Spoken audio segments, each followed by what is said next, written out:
So good day mga ka-DS, no? Magkakabit muna tayo ng ating SW winter cable. So ayun, no, tinanggal natin siya kasi ayun, putol. So napaka basic lang naman ng ating gagawin. So madali lang yan ikabit. So yun, tinanggal ko na siya dito kanina. So ito pala yung gagamitin natin. Nabili natin siya sa online, sa may Shopee, no? Mura lang siya, mga 98, mga ganyan 80.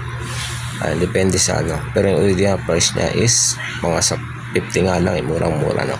Siyempre replacement lang to at hindi original, pero gawang Japan. So pang YTX siya. So bale ito yung kakabit. Ayan, papakita ko sa inyo na model niya, speedometer cable YTX 125. So yun, no, tingnan natin yung kanyang reading na 98. So ito, very ano lang yan, no. Ay madali lang naman yun, kahit hindi nyo natanggalin yung gulong. Ay susundutin nyo lang yan ng flat screw, kaya applies na ano, long nose mas madali kasi mapaplat na siya. Ayan, pipindutin lang yan. Tapos itong sa taas, ayan, pa kaliwa lang yung tanggal.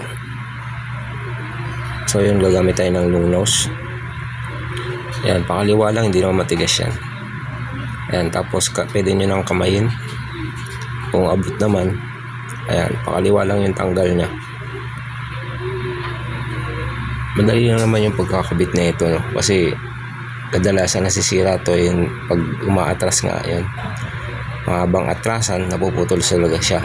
So ito rin yung mga sakit ng YTX at yung iba pang mga ganito, yung kanilang speedometer. Ayan. So, tandaan nyo lang yung pagkakabit nyo para hindi kayo malito. Ayan, atakin nyo lang siya. Tapos, ayan, ganyan lang. Susundutin nyo lang siya ng ano, yung kahit hindi nyo natanggalin yung gulong. Pwede na yan. Linisan nyo na lang yung kanyang paglalagyan. Ayun, no, naiwan pa doon sa taas yung ano, yung stock nya. Ayan, yun yung makikita. Ayan, kunin natin yung stock. So bali kakabit natin siya, unahin natin sa ibabaw para hindi tayo mahirapan doon sa pagsundot mamaya, pero depende lang sa inyo. Pero ito kasi, ayan, tatanggalin na yan, ganyan lang siya kadali at tanggalin. Makikita nyo naman yan, medyo magrasa na rin siya, no.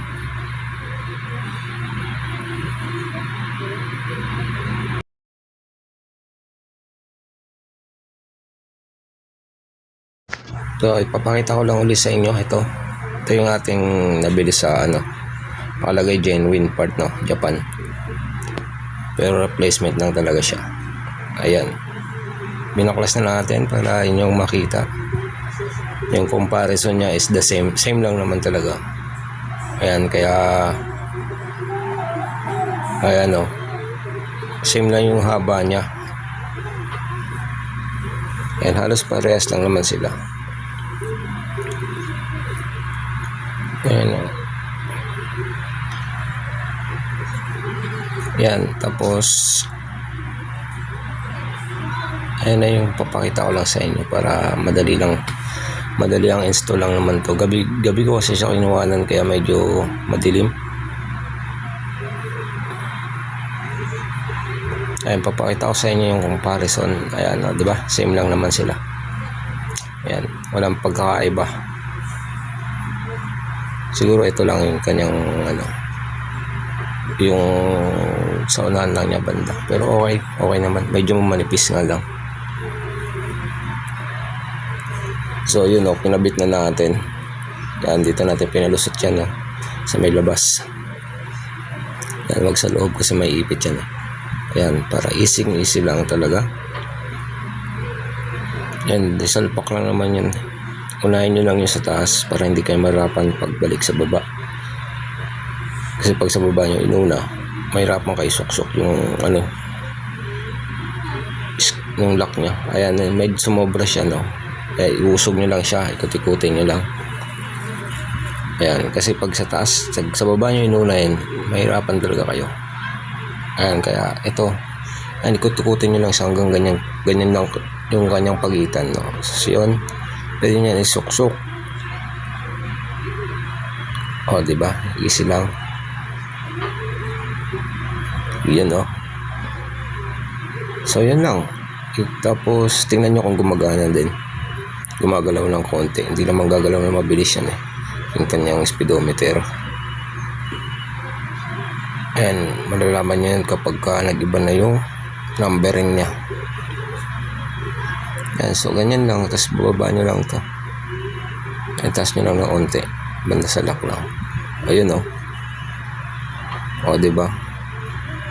Ayun na, okay lang siya. Ganun lang kabilis. Ito yung kanyang comparison, no? Para malaman nyo kung maandar talaga siya. Ayan, gumalaw na. Kanina, 98 lang yan. Yung pinakadulo, ayan, 99 na. So, yun lang. Kadilis. At shoutout sa inyo mga nanonood.